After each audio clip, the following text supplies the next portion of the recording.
Le milieu de la navigation sort également d'une période très calme, mais les activités nautiques reprennent peu à peu sur le lac. Blaise Guignard, il est faux de croire que le confinement ne se faisait pas ressentir sur l'eau. Non, alors effectivement, en plus cette année, il y a eu plusieurs facteurs. Le premier facteur, c'est que c'est une année bissextile. Alors comme vous pouvez peut-être le voir derrière moi, le niveau du lac n'est pas encore remonté à son altitude normale. Mais il faut savoir que tous les hivers, le lac baisse environ de 50 à 60 cm. Et cette année, on était plutôt à 80 cm. Ce qui empêche ou retarde la mise à l'eau d'un certain nombre de bateaux. En plus, comme les chantiers navals, les magasins de bricolage ou les magasins de navigation et de matériel étaient également fermés, ça a fait que la plupart des gens n'ont pas pu mettre leur bateau à l'eau.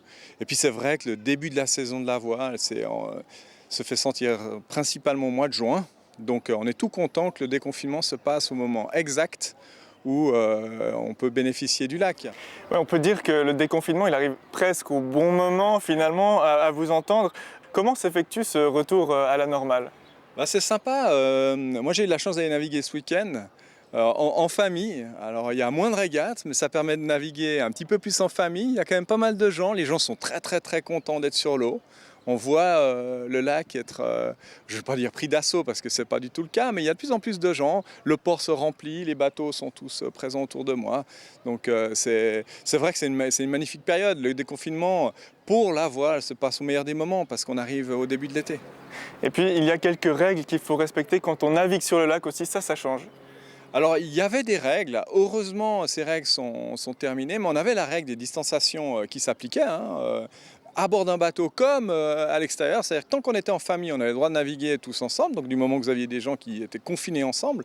Mais par contre, sitôt que vous invitiez des gens, vous alliez suivre un cours, ben, il fallait être à 2 mètres ou alors mettre un, un masque et se désinfecter les mains de manière systématique. Une troisième contrainte, je ne sais pas spécifier tout à l'heure, c'est que pendant tout le confinement côté français, il était absolument interdit de naviguer côté français. C'était, si mes souvenirs sont bons, 135 € d'amende par personne.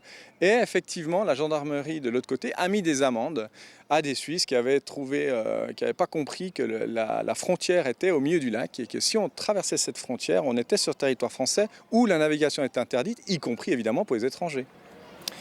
Maintenant, il y a des bonnes nouvelles qui arrivent. Certains événements compromis jusqu'à présent pourront bel et bien avoir lieu. Le premier, c'est la semaine du soir pour le club qui aura lieu du 22 au 26 juin. C'est un soulagement. Alors pour nous, effectivement, c'est un soulagement parce que c'est une semaine de fête pour les navigateurs, des clubs de Cran, de Nyon et de Prangin. C'est un moment où on se retrouve tous les soirs entre nous.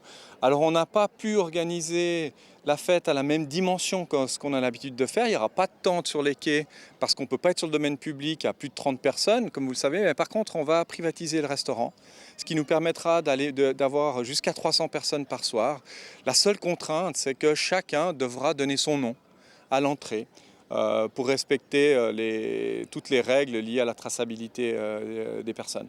Mais pour nous, c'est vrai que on se réjouit parce que, en plus, ça va être la vraie première régate sur le Léman, pour le club de Nyon en tout cas. Et puis, durant l'été, les autres activités vont reprendre. On pense notamment au camp d'été. Alors ça aussi, c'est un immense soulagement parce que jusqu'à maintenant, on était limité à 4 enfants par cours et que pour la compétition. Et grâce à cet assouplissement des règles, on va pouvoir organiser nos camps comme d'habitude, c'est-à-dire sur des groupes de 8 avec un moniteur.